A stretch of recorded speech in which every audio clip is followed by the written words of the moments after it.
o interesse no nome do Renato Gaúcho. O que a gente já teve de atualização, de contato com o Renato, até dessa despedida do Diniz, né? Enfim, o cenário depois dessa já saída do primeiro técnico da Série A do futebol brasileiro. Bom dia para você. Oi, Camilinha, bom dia para você, para Bárbara, para o Moreno, para todo mundo que está acompanhando a gente. Olha, Renato segue como plano A e pela informação que a gente tem, o Cruzeiro espera uma resposta até hoje, terça-feira. Então, o Cruzeiro, apesar de ter o Renato como plano A, trabalha com outros nomes, que a gente não conseguiu descobrir ainda quais nomes, mas sim, para não ficar na dependência apenas da resposta do Renato Gaúcho, o Cruzeiro trabalha pensando em outros nomes, tem ali o plano B, o plano C, mas a confiança é muito grande de que o Renato vai acertar com o clube. E por que essa confiança? Porque pelas nossas apurações, ainda no ano passado, porque a gente sabe que a situação do Diniz ela já vem complicada desde 2024 por conta dos resultados, o Renato chegou a ser contatado pelo Cruzeiro, houve um contato com o Renato, só que o Renato estava muito interessado em seguir o trabalho no Grêmio, ele não tinha nenhum interesse de deixar o trabalho ali pela metade e terminou o trabalho por lá. Mas o Cruzeiro já teve, nesse primeiro contato, uma ideia, principalmente da questão salarial, enfim, uma base do que o Renato Gaúcho queria para acertar com o Cruzeiro. E ficou por isso. Não deu certo com o Diniz, né? Foi feita a demissão ontem, então quando houve o contato com o Renato, e esse contato já aconteceu até no fim de semana, a gente trouxe os bastidores, né, depois do empate do Cruzeiro com o Betim no Campeonato Mineiro, em que houve uma conversa muito dura com o técnico Fernando Diniz no vestiário, inclusive quase que a demissão aconteceu ali, mas acabou acontecendo 48 horas depois. O Renato, ele foi procurado pelo Cruzeiro, disse que só aceitaria conversar, negociar depois da saída do Diniz. Diniz saiu, ontem as conversas aconteceram e hoje é o dia da resposta. Provavelmente a gente deve ter até o fim do dia uma resposta positiva ou negativa do técnico Renato Portaluppi, Cruzeiro confiante no sim. E começando por essa saída do Fernando Diniz, né? A Rafa trouxe ontem, foi se despedir do elenco. Acho que tem dois pontos, né?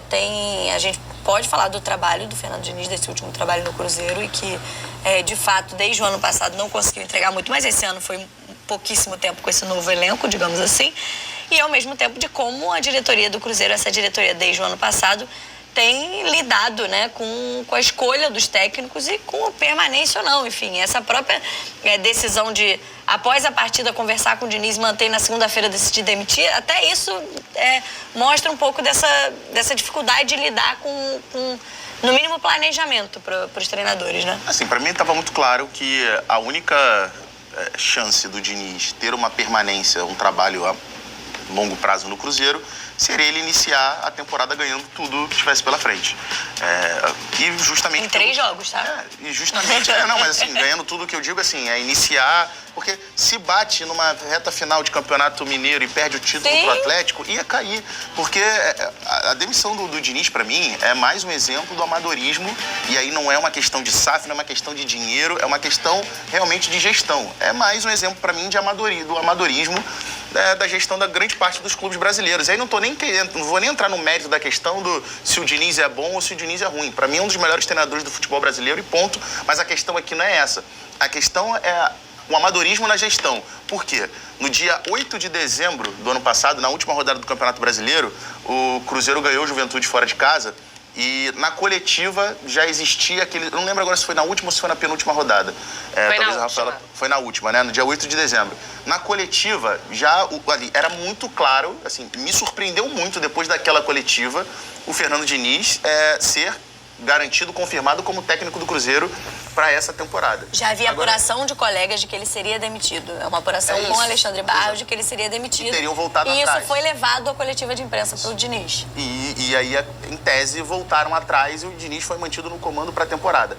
Agora, primeiro, se você escolhe... Não é que o Diniz passou a temporada toda no Cruzeiro, não. Ele chegou depois da metade da temporada do ano passado. O trabalho realmente não é bom.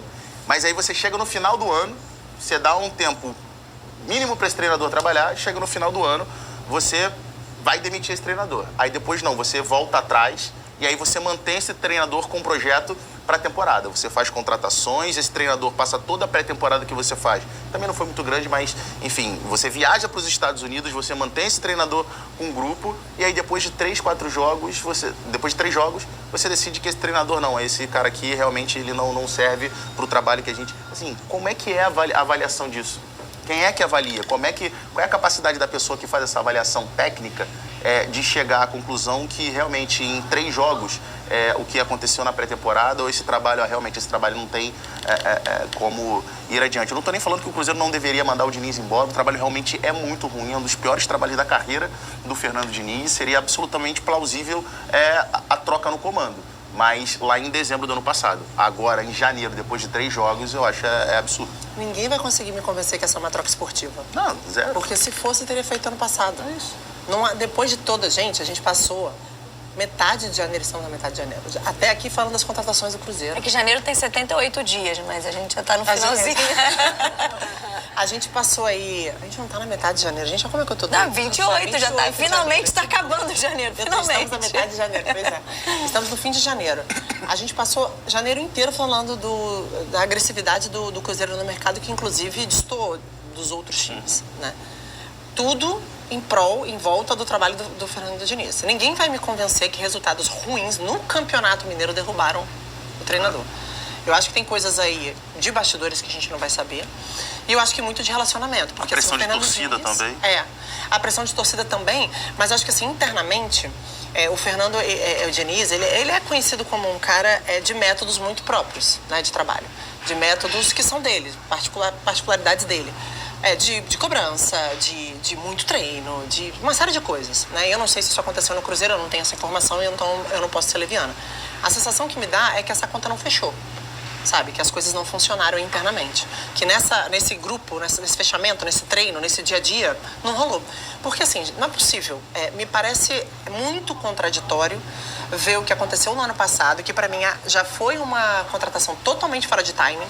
Quando o Diniz chega, eu fui a primeira a questionar, assim, em debates, eu provoquei essa discussão. Falei, gente, eu não estou aqui discutindo o potencial do Diniz, eu estou discutindo o timing.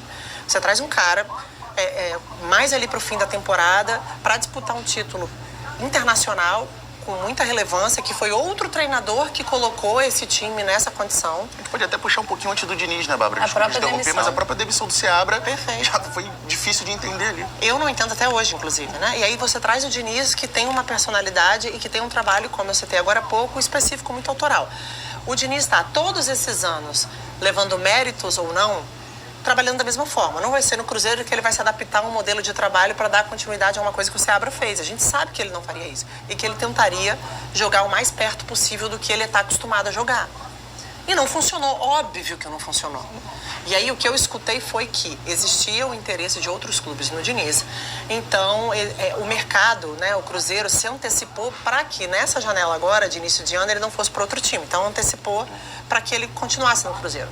Aí chega no início do ano, um campeonato mineiro aos trancos e barrancos, não só do Cruzeiro. É porque eu não tenho aqui os números para a gente trazer de todos os grandes clubes do Brasil. É um início de competição, é um início de temporada. Então, tem muitos questionamentos. Os times titulares estão começando a jogar agora. A pré-temporada acabou tem muito pouco tempo. E aí vem a demissão, então, para mim, não é esportivo. Uma preocupação que eu tenho com o Cruzeiro, e aí acho que talvez até o próprio torcedor cruzeirense tenha, é que, obviamente, é muito legal você ver um time, e isso deixa o torcedor super animado, um time fazendo os investimentos que o Cruzeiro tem feito no mercado, trazendo jogadores, grandes jogadores da história recente do futebol brasileiro, Gabigol, Dudu e tudo mais. Mas o que eu percebo nessa administração do Cruzeiro, desde a chegada do Pedrinho, é algo que a gente se acostumou muito a ver de uma gestão mais intervencionista e, de certa forma, muito amadora, que a gente se acostumou a ver muito nos anos 90. Mas que hoje, em 2025, os clubes que a gente vê tendo sucesso esportivo não seguem essa linha. Meio passional, então, né? Não, passional, e de uma questão muito midiática. Então, se a gente for pegar para ver na temporada passada, quem era o Seabra? O Seabra era um treinador sem muita expressão, mas que conhecia muito da parte interna do Cruzeiro, que conseguiu fazer o Cruzeiro jogar em determinado momento. Era o time mais legal de se ver ali no futebol brasileiro, na primeira metade do campeonato ali. Eu lembro de um jogo o Cruzeiro e Botafogo, que eu trabalhei no Newton Santos, no primeiro turno do Campeonato Brasileiro. O Cruzeiro enfiou 3-0 e amassou o Botafogo. O primeiro turno do Cruzeiro foi muito bom. Exato. Então, e aí, só que o que acontece? Não tinha tanto lastro. O próprio time era um time que jogava muito bem. O Matheus Pereira, inclusive, se pedia na seleção brasileira, mas era um time que não era de grandes estrelas. Só que essa administração me parece uma administração, como eu disse aqui, que lembra muito a dos anos 90 no sentido de algo midiático, de ser o cara lá que eu sou o dono do clube, eu faço. E aí o que ele faz? Ele chega, faz grandes investimentos, e realmente o Cruzeiro precisava de reforços, só que aí a forceps, ele tenta meter esses jogadores no time, e aí é muito claro que o Cruzeiro desanda completamente, e aí demite esse treinador. Não, quero trazer um treinador medalhão. Quem é o medalhão que tem no mercado? Fernando Diniz. E aí não interessa em que momento esse cara vai chegar, não interessa em que contexto esse cara vai chegar. Então, assim, não adianta você ter só dinheiro, não adianta você só ter condição de ir forte no mercado. Você tem que ter um projeto, uma gestão bem estabelecida para você ter sucesso. E eu tenho um pé atrás com relação ainda do que é essa gestão do Cruzeiro. E até um cenário, de certa forma, parecido, no sentido de... Então, o Seabra estava ali com o elenco funcionando, chegaram os reforços, o time começou a ir mal, não conseguiu corresponder, demite Seabra, traz Fernando Diniz. E agora, ainda já pressionado do ano passado, o Cruzeiro traz um monte de reforços nessa janela, com 3 jogos, entende que não deu certo com o Diniz e já vai buscar outro treinador. Mas eu tenho dúvidas também, Bárbara, se a gente olhar para esses reforços pontualmente, né, não um conjunto de reforços que de fato é um elenco estrelado, mas a gente apostaria em qualquer outro clube que o Dudu fosse chegar jogando muito, sendo o diferencial, que o Gabigol fosse chegar sendo o diferencial, pelo que viveram nas últimas temporadas esses jogadores. Acho que naturalmente esses jogadores já não precisariam de um tempo. Total. E aí você dá junto um treinador que está começando a lidar com esse elenco, né? E um treinador, volto a dizer, você repetitiva e chata, não é um treinador que tem um trabalho de, vou chegar aqui, vamos ver. Ele tem uma coisa, ele tem um trabalho muito autoral. E isso leva muito tempo. E o Campeonato Mineiro era para ser um laboratório disso tudo. Não era para gerar uma grande crise, né? E assim, vou pegar o Dudu e o Gabriel, porque eu acho que são 2 jogadores muito, muito de ponta, que eu acho que vale a gente trazer pro debate. Dudu se machucou no Palmeiras, tentou voltar a jogar, se envolveu numa possível negociação com o Cruzeiro, não vai, então ficou ali uma situação interna muito complicada, mas é um jogador que alguém discute que é craque. E eu acho craque. Tem quem discorde. Eu acho o Dudu craque. Ele, bem fisicamente, para mim é um jogador para ser titular em quase todos os clubes do futebol brasileiro. Tiro aí o próprio Palmeiras e talvez o Flamengo, e dependendo de como o Botafogo vai se reforçar. De todos os outros, eu acho que ele chega sempre para brigar, para ser titular e para ser um dos principais jogadores da temporada. O Gabriel também teve uma situação muito específica ano passado. Num primeiro momento, ele perde espaço para o Pedro, por uma escolha do Tite. Depois ele passa por questões físicas também faz escolhas que acabam arranhando a imagem dele. Quando ele joga, ele volta a jogar pra caramba. O problema é que esses 2 jogadores têm um sarrafo muito alto. Então a expectativa sobre eles sempre é maior do que muitas vezes eles podem entregar no primeiro momento. Isso aconteceu ano passado. Agora, sem sombra de dúvida, são jogadores caros, com salários altos, na mão de um treinador que adora esse tipo de jogador. E aí eu tô falando não só do campo, tô falando de personalidade. Vencedores, que gostam de competir e que ele aparentemente se relacionava bem. Então, assim, isso pelo menos qualquer tipo de relacionamento, ele precisa de um tempo para ser amadurecido. E o Cruzeiro não teve esse tempo, não deu esse tempo. Então, por isso que eu repito, a minha opinião segue a mesma. Eu acho que foi uma questão de gestão. Estou totalmente no caminho do Pedro. Eu acho que tem ali algum conflito de gestão mesmo. Acho que de estruturar melhor o que se quer, o que se busca. Não o que se quer, mas o que se busca. Querer ganhar, todo mundo quer. Todo mundo quer ganhar. E só ganha um. Em cada competição só ganha um. Então, como você estrutura um time para ser campeão? Na minha cabeça, o mundo ideal, que o futebol dificilmente se encaixa no mundo ideal, mas na minha cabeça, é você estruturar uma gestão para que você faça um bom time, para que esse time tenha tempo para trabalhar e no final das contas, lá no check, você conseguiu ser campeão do que você quer. Agora, o Cruzeiro não pode entrar no ano achando que da noite pro dia, por ter feito um bom elenco, esse time vai jogar pra caramba e vai meter um monte de goleada porque é o mineiro. Sim. Porque esse é o problema do estadual. O problema do estadual que é o seguinte, o time tá lá, grande, contratou a beça. Pô, mas é o estadual. Não vai render no estadual, vai render como no brasileiro. Mas você para de entender ou não quer entender e fazer uma conta básica, que é o início de temporada. Você aceita ser pressionado pela torcida, porque vem a pressão. Claro. A gente, semana passada eu tava zoando a beça isso aqui. Eu falei, gente, a gente precisa escolher se o campeonato estadual tem importância ou não tem, senão a gente vai ficar doido. Sim. Né? Porque, assim, qualquer empate de times grandes com times muito pequenos ou bem menores, já é uma pequena crise que começa a ser instaurada ali, da pressão da torcida e também da nossa parte aqui, que a gente cobra, a gente quer entender o que está acontecendo. O que faz blindar isso? Uma boa gestão. E aí a prova que o Cruzeiro está dando é que existe um conflito. Né? Uma gestão confusa, uma gestão estranha. Isso que o Pedro falou. Pelo menos é o que está trazendo pra gente de informação. E o campeonato estadual tem um detalhe que é muito capcioso, que é o seguinte. Você vai olhar lá e vai lá, o Cruzeiro vai jogar contra um time pequeno de Minas. Só que Jogou tem uma contra questão. o Betim a última rodada. Contra o Betim. Só que tem uma questão. Esses jogadores do Betim certamente iniciaram a pré-temporada lá na metade de dezembro. Total. O Cruzeiro se reapresentou na primeira, segunda semana de janeiro. Então, assim, tem uma discrepância em termos físicos que para esse recorte de início de temporada faz muita diferença. Quase iguala, né? Então, a questão assim, técnica. é isso. A questão é que, assim, tecnicamente, obviamente, o Cruzeiro e todas as equipes grandes que vão enfrentar times menores, obviamente que ninguém discute que tecnicamente são equipes muito melhores. Mas nesse recorte de menos de um mês de temporada, essa questão física acaba aproximando muito em termos de competitividade. Então, assim, é natural que até lá, metade de fevereiro, as grandes equipes encontrem muita dificuldade, mesmo contra times menores, mais fracos tecnicamente e até desorganizados. E aí quando você tem, por exemplo, o Palmeiras que enfrentou o Novo Horizontino, que é um time que é muito organizado, que já bateu na trave para subir acesso de Série A, aí perde, a vergonha. O Palmeiras, com o elenco que tem, perdeu para o Novo Horizontino. Mas principalmente a parte física, existe uma discrepância muito grande nesse início de temporada. E Rafa, até pra gente olhar para esse cenário futuro, né, do Cruzeiro, ontem a gente até falou o nome do Renato Gaúcho, faz muito sentido diante dos nomes que você tem no elenco hoje, a própria configuração de carreira do Renato nos últimos anos, né, que ele ficou muito marcado por essa recuperação de jogadores. Mas você falou, esse é o plano A. A gente ainda não tem informação dos nomes em relação aos outros que estão ali nos planos do Cruzeiro, caso haja uma negativa do Renato. Mas existe pelo menos um perfil, algo que essa gestão aponte para esse novo treinador, ou é algo tão aberto quanto foi essa contratação do Diniz no ano passado? Não há nenhuma aposta, assim, sabe? A diretoria não quer apostar num nome desconhecido, num estrangeiro, por exemplo, que nunca trabalhou no Brasil. Pelo que a gente conseguiu apurar, se por um acaso o Renato não aceitar e for buscar um técnico estrangeiro, por exemplo, seria um estrangeiro que já tem experiência no Brasil. Eu não consigo pensar em muitas outras opções, como o Luiz Castro, por exemplo, mas eu estou falando aqui pensando numa opção, tá? Não estou falando que o Cruzeiro foi atrás dele ou vai atrás dele, porque a gente não conseguiu essa apuração.